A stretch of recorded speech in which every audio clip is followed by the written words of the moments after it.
Hello friends, welcome back to my YouTube channel. My name is Michelle Fondon. I'm the author of Enlightened Medicine, Your Power to Get Well Now, an integrative approach to healing the 7 deadly lifestyle diseases.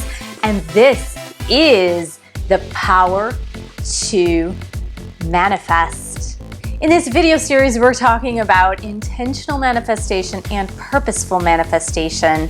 And this is a very, very special episode of Your Power to Manifest, as it is keeping a healthy mindset in the midst of chaos with whatever viruses or national and international disasters happen to be going on.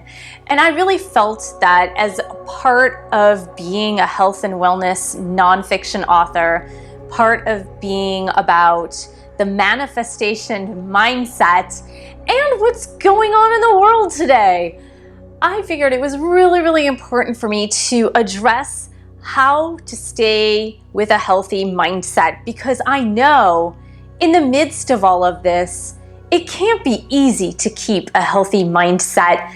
In fact, when you see chaos going on around you, all around you, the last thing that is easy is to keep a healthy and sane mindset. But I'm gonna teach you how. And the first way I'm going to talk to you about this is just to give you a little bit of perspective on statistics. And I know it's not super helpful in the way that there are a lot of reasons why the world seems to be in a global panic. But if we really keep statistics in perspective and we keep things in a bigger world view in perspective, it can help us embark upon this healthy mindset journey. Because what I see happening throughout the world, and especially here in the United States where I live, and I've seen this just with school systems alone. Let me give you an example. There are 2 school systems. I live in Los Angeles County. My son goes to school in Virginia, and I've seen both school systems actually make decisions based on the numbers that they've been seeing. So make decisions on statistics, what's been happening in their jurisdiction, and then making a sound and educated choice based on the information given. And when they say, okay, we're gonna stay in school, or for the case of Disneyland, okay, we're gonna stay open, what starts to happen is there's pressure from the outside world, whether it's political pressure or pressure from just parents in general, in the case of school systems, that are uprising in this panic mode when there are very educated people in place making these decisions and saying, well, we believe that this is the right decision to make. But then the overarching panic from the outside world is causing them to revisit their decisions, even though those decisions were very sound decisions. And then it just seems that this is a ripple effect of panic upon panic upon panic upon panic, that it's just rolling into one panicked event after another, and it really causes a more widespread and global panic. So I'm here to be the anti-panic mode in this video series. And in fact, we're going to address this on a few levels in a few different videos so that you can keep, again, a healthy and sane mind throughout the event that's happening currently, if you're talking about the coronavirus, or with any new virus that happens to come up, because you know that there have been viruses in the past that became pandemics, and other world events too, if you're talking about 9/11 or Y2K or any other global event that really seems to arise in panic or chaos. Now, I'm just going to give you a few human-based statistics because I live in the United States, and it's good to take a sampling that's a little bit more closed when you bring about a statistic to a group of people. And since the United States population is actually a pretty large population, but not too large in comparison to other world countries, but also because we tend to have a lot of statistical data in the United States, and I know some of you are viewing this from all around the world, and yay, I love that. And of course, the human mindset is the same no matter where you live. First and foremost, I just wanted to give you a little bit of perspective on human beings in general. According to the CDC stats in the United States, the population of the United States currently is 327.2 million. So I'll say that again, 327.2 million Americans. Now I know the census is coming up. I believe these statistics are from around 2018, but it's roughly that. Now let me just tell you, as of today, March 13th, 2020, now of course, these statistics are updated daily by the CDC, the Centers for Disease Control and Prevention. So they're not 100% accurate, but they're pretty darn close. So the reported cases of coronavirus to date, March 13th, 2020, is 1,629. Now the deaths according to coronavirus in the United States so far is 41 deaths. Now let's take that great big statistical number of the United States population of 327.2 million people in the United States. That means that less than, okay, I'll post the number up on the screen. And this is the closest number I could get, and it's still way over. It's less than 0.00001% of the US population is affected by the coronavirus. Now, of course, these are reported cases. Even if we were to double or triple that number, it would still reach that point, because when I plugged in those numbers and the 0.00001% still equaled about 3,267, which is well over double of the amount of the documented cases that have been reported to the CDC. So there you go. Now let's just delve into a couple other numbers that are really important. Again, we're talking about a healthy mindset. We're just talking about putting things into perspective. Diabetes is rampant in this country. It is actually a national crisis as far as the CDC goes. And I believe globally as well, obesity and diabetes, type 2 diabetes in particular, are global problems according to the World Health Organization. But let's just look at the United States. In 2018, an estimated 34.2 million people had diabetes. So 34.2 million people had diabetes. Now, you know, of course, that diabetes can lead to a whole host of other health problems. It is a chronic illness. Type 2 diabetes is completely preventable through healthy lifestyle, and that is 10.5% of the US population. So we're looking at 10.5% of the US population affected by diabetes. And when we look at something like the coronavirus that is only affecting 0.00001% of the US population, we look at those numbers quite differently, right? And some of you might be thinking, well, you know, diabetes is not a virus. You're absolutely right about that. And what we're looking at is, where are we pouring our panic and money into? This is a chronic illness that affects many 34.2 million Americans in their daily lives every single day. Every single day they are suffering because of this. And the global awareness is not as prevalent for something like diabetes as it is for this seasonal virus that has just come out. Now let's look at normal influenza. So I pulled up numbers from the CDC reported from 2018 to 2019, which was the winter of 2018 to 2019. And the CDC estimated, now of course these are estimates, these are rough estimates, but just based on the numbers reported in the hospitals and death certificates. But in the US only, this is only for the US, 35.5 million people between 2018 and 2019 during the winter season were affected by normal influenza.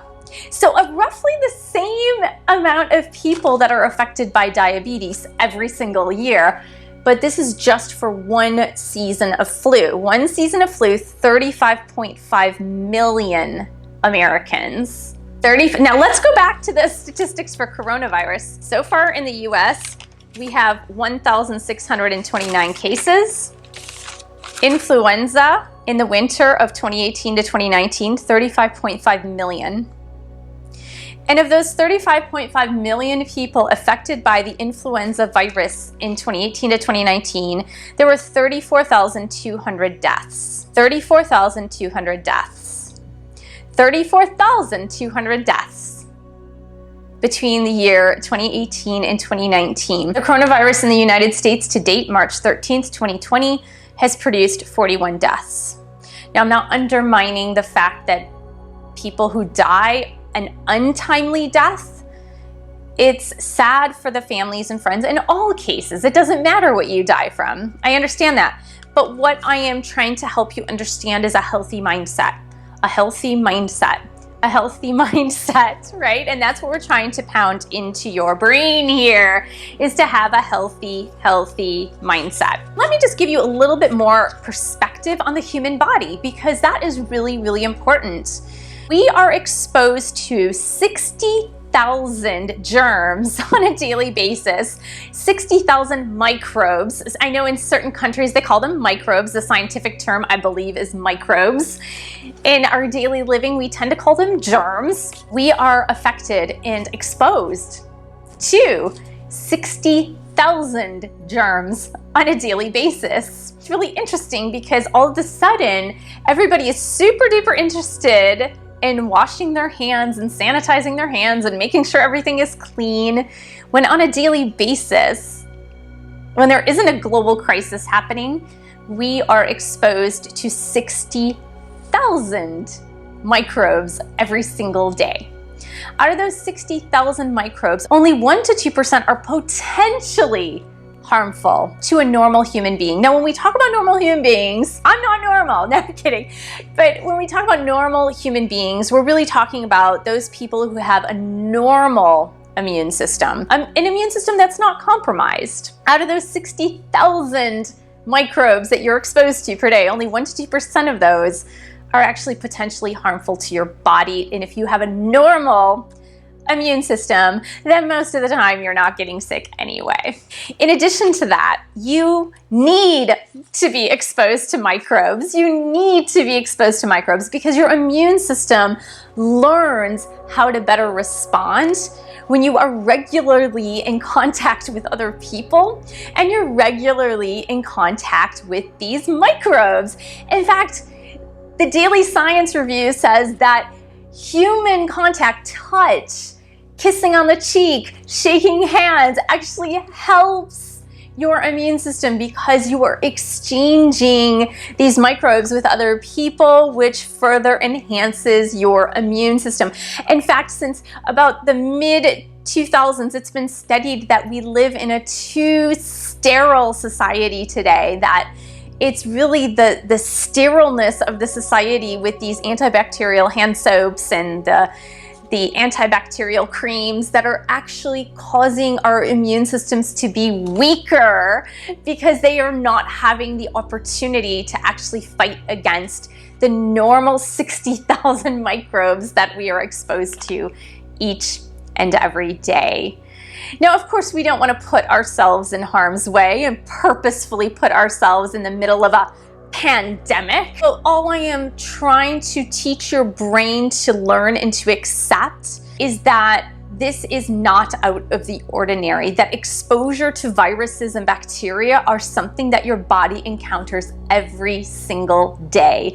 And that this coronavirus, while it may accelerate very quickly for people with compromised immune systems or people that already have immune diseases or other types of diseases that might compromise their immune system, that if you are a normal person with a normal amount of immune system, that you are at no greater risk for anything, really, especially if you don't typically even get colds or flus. The next thing I want you to really wrap your brain around is the fact that viruses are not alive.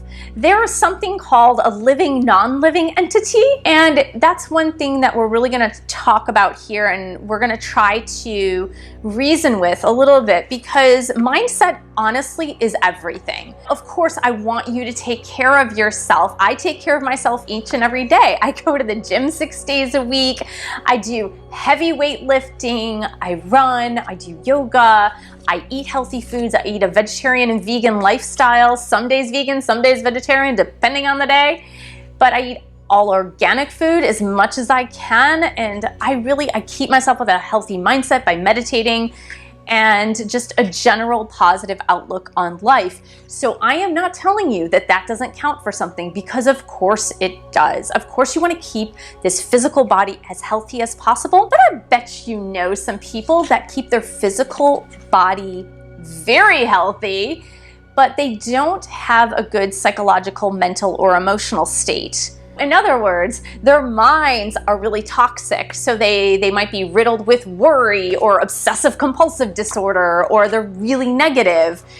And it's usually that mindset that supersedes any healthy lifestyle things that you're doing to keep yourself active and healthy. So really, it's more about having that healthy mindset, the healthy psychological, mental, and emotional state.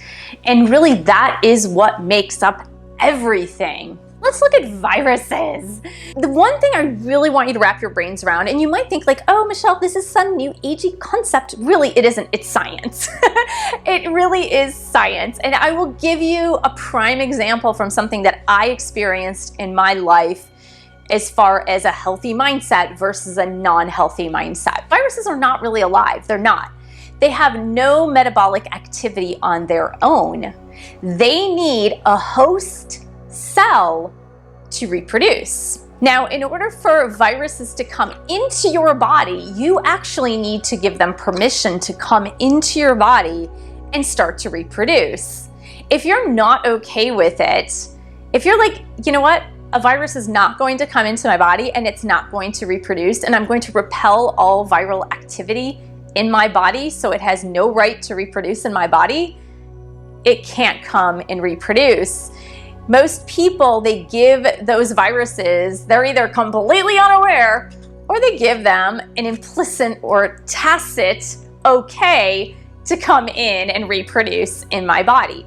Now, how do people do this? They do this by living an unhealthy lifestyle, for example, when they're just drinking tons of alcohol, doing drugs, smoking, doing all the things that maybe not getting enough sleep, overworking, not having a balanced life, overeating, eating high sugar foods, high fructose corn syrup, whatever it is, but they're putting things into their body that's constantly compromising their immune system. And so, in other words, they're giving viruses a tacit invitation to come on in and reproduce. It's the same thing with a poor mindset. And that's really what we're talking about here. And when I talk about poor mindset, what I'm talking about is, this is psychology 101, you guys, is that when you are in constant fear mode and when you are in constant worry mode, which is really a whole lot of what I have been seeing all around me here. And like I said, I live in Los Angeles County. This is kind of like a hot spot, which means that I think we had one person that died of coronavirus so far, which I'm sure many more have died from influenza this season than the coronavirus in Los Angeles County. But I see people panicking everywhere. People are just in this constant state of panic, constant state of worry. People are hoarding items at the stores. You just see this panic in their eyes and this desperation in their eyes, and just this need to wear face masks and wear gloves everywhere they go. And I'll tell you a funny story is that I was at a cafe doing my writing. I'm writing a new book called, interestingly enough, it's a book on healing.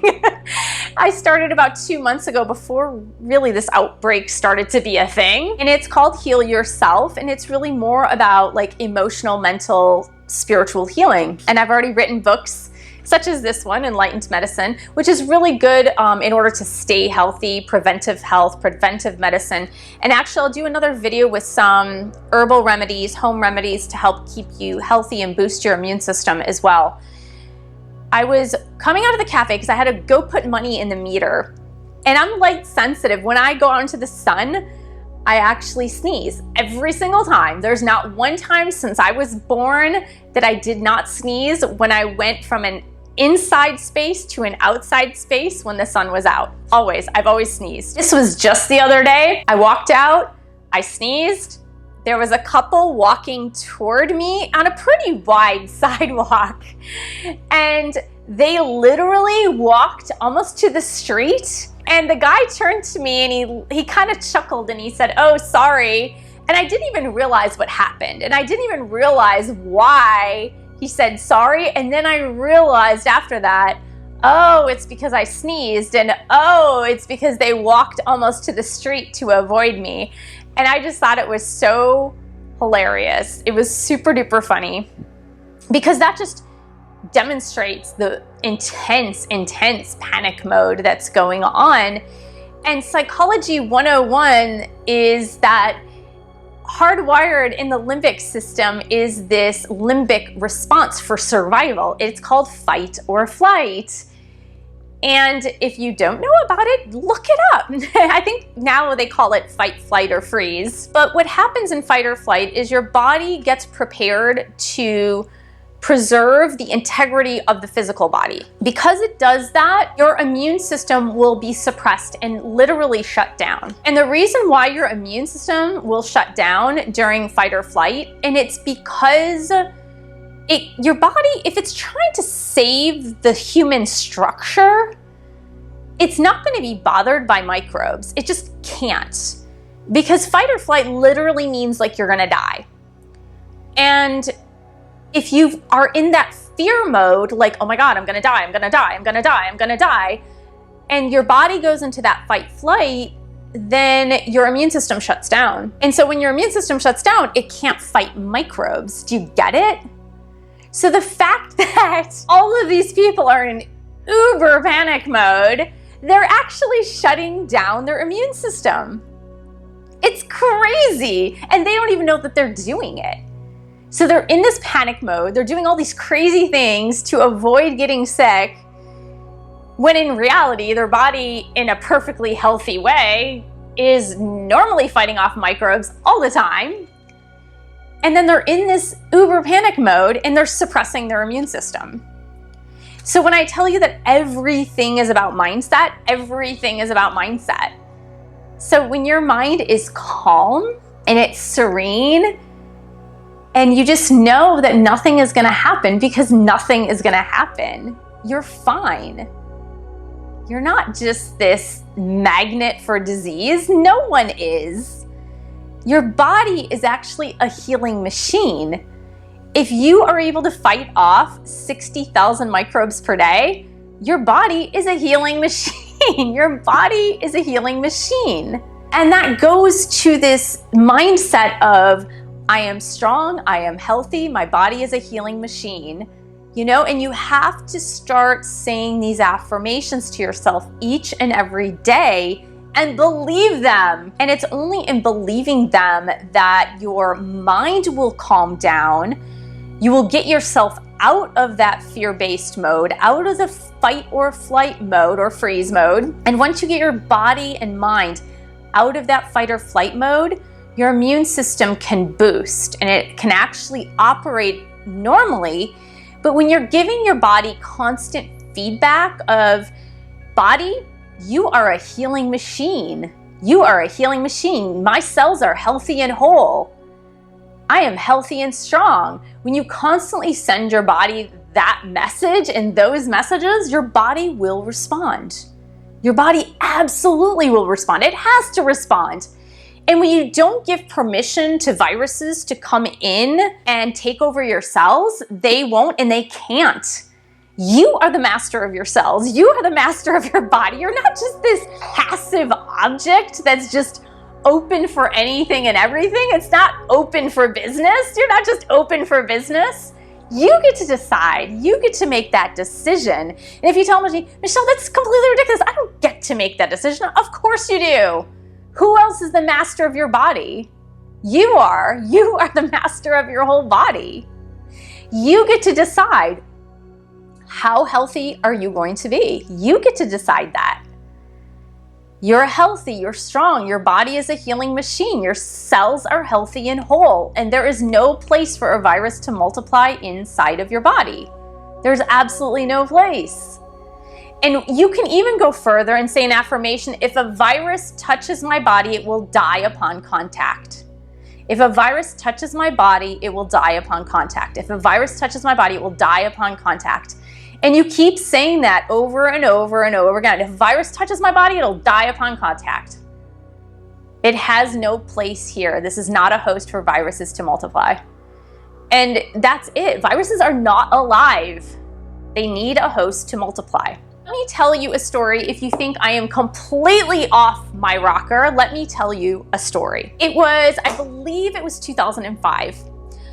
It was a couple of years after I won my battle over cancer, and I was really on this healthy trajectory. And interestingly enough, I was vulnerable in the sense that I was a mom, I was breastfeeding, I had had a baby about a year and a half before that. And it was weird because it was like early September, so it wasn't even flu season. It wasn't even virus season. It was in September, and I remember this distinctly because I thought it was so weird. All of a sudden, it was funny. I was listening to Deepak Chopra's series. He has like a 20 CD compilation with Nightingale Conant, and I hadn't even bought it. It was like a borrowed thing. Like they're like, here, let us send you these 20 CDs for 30 days. If you like it, you can keep it. If you don't like it, you can send it back. And I said, well, let me listen to it for the 30 days. It was super expensive. It was like $300 or $400. And I said, no, I'll listen to it for 30 days. I was actually listening to those CDs. And I believe, I don't know, maybe I got this because I was listening to those CDs, but I immediately had a fever that like spiked up to 103, 104 degrees. I was thinking, geez, what is this? I got some virus, some weird thing. And all of a sudden my back started hurting around the area of the kidneys, and it hurt so bad that I couldn't move. So what I did, I drove myself to the doctor that was kind of right down the street. And I was telling him, I was like, look, I've got this fever. They took my temperature. They confirmed I had the fever. And I said, I think there might be something wrong with my kidneys. I think I might have an infection in the kidneys because the two sides of my back where the kidneys are, it hurts so bad that I can't move. And the doctor was like tapping the kidneys, like, I don't feel anything here. I don't feel that there's kidney stones. Like, I don't know. Let's take your blood work. Well, I was so sick that literally I couldn't move, and they just left me on the table in the examining room to like nap for 20 minutes. They give me some Tylenol or something to bring the fever down. And they said, well, it's gonna take a couple hours for the blood test results. Why don't you just go home and rest? So I went home, I tried to rest. It only lasted about an hour. I got a phone call from a very, very panicked doctor. And he said, I'm sending the paperwork over to the emergency room right now. You need to get to the ER ASAP. He said, your liver enzymes are through the roof and you have some rare form of hepatitis. And I guess it was viral hepatitis? I don't even know. But he said, I have never seen liver enzymes so high except for people that have like liver cirrhosis. And I don't drink alcohol.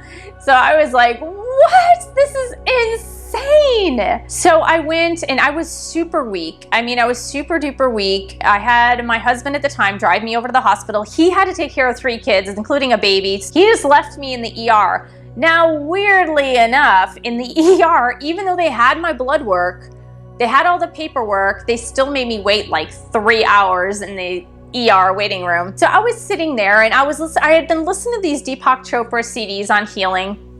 And I said, well, you know what? I'm just gonna wait here and I'm gonna meditate. So what I did was I sat down, and this is before I even knew how to meditate, but I sat down and I just imagined every single liver cell in my body with those little yellow emoji smiley faces. This was even before emojis. And I just imagined for 3 hours, I imagined each and every liver cell with a smiley face, yellow emoji, smiley face. Every single liver cell. And I just kept repeating, like, my liver cells are healthy, happy, and whole. My liver cells are healthy, happy, and whole. My liver cells are healthy, happy, and whole. My liver cells are healthy, happy, and whole. 3 hours. Finally, they call me. And they take a look at all my work, my paperwork, my blood work. They were getting ready to bring me into surgery. I don't know what they do. Take out the liver, take out part of the, I don't even know what they do. Or a blood transfusion, I don't know. They had me all hooked up. I mean, IVs, strapped to the gurney and everything. For some reason, one of the doctors said, let's just take a second blood sample before we get you into surgery. And I said, okay, you know, and he's like, there's one other number that I want to check to see what we're supposed to do. And I said, okay. And it's funny because by this time, I don't know if I was just tired and hungry and exhausted, but I wasn't as delirious. I was actually starting to feel a little bit better. So I think my fever had come down and I was starting to feel a little bit better. So I was just kind of like, all right, do what you want with me. The blood work came back about a half an hour to 45 minutes later. They unhooked, the nurse came in and she actually unhooked everything. And she said, I think the doctor says you can go home. I'm like, what? And she said, yeah, you can go home. I'm like, what? And she's like, we took your blood work. Your liver enzymes are 100% normal. And I was like, what? She's like, yeah, I don't know what happened. Your liver enzymes are 100% normal. So that tells me one of two things. One, they got the blood work wrong at the doctor's office, which really I'm very skeptical about because, you know, with HIV people these days, what they do is they do 2 to 3 steps to verify that your blood is your blood. So usually before they take your blood, they're asking for your name and birth date. When they take your blood, they're asking for your name and birth date to verify on the vial. When they give you the results, they're verifying your name and birth date. Not to mention that I had such a high fever and I had the intense pain around the areas of the kidneys, and that after my 3-hour meditation, all of those symptoms went away. What I really believe is that it was really my power to manifest that was at work there, that I had told my body that it was to be healthy. I told my liver that it was to be healthy. I told my liver cells that they were to be healthy, and they obeyed. Now, this type of spontaneous healing doesn't happen in everyone. Of course it doesn't. But if you're given 2 choices, if you're given the choice to be in panic mode and be in suffering and live in fear and be paranoid and suppress your immune system, and if you have the choice to have a positive mindset, to take care of your body, to command your body into health, and to talk to your body like a loving human being that you love, and say to it, thank you for being a healing machine. You are a healing machine. You are healthy and strong. Your cells are healthy and whole. And you're talking to your body like that on a consistent basis, a constant basis, then chances are you're going to be a lot healthier in the long run. And that's really the way to keep a positive mindset. So my recommendation to you, keep that positive mindset, keep those statistics in check. Like, meaning just think about it. But next, use affirmations, use daily affirmations. You can even record yourself saying these affirmations. I told you some of those affirmations. My body is a healing machine. I am healthy, happy, and whole. I am strong. I am healthy. If a virus touches my body, it dies upon impact. Anything that you want in that realm will help you to keep a healthy mindset through anything. Thank you so much for joining me. Thank you for subscribing to my channel below. Click on that bell, scroll up to all for all notifications. Give the video a thumbs up. Thank you so much for sharing this video with other people who might be in panic mode. Thank you so much for supporting this YouTube channel. You can buy a book or 2 or 3. The links are below. You can also pledge your support on Patreon, www.patreon.com/Michelle S. Fondin, and I will see you in the next video.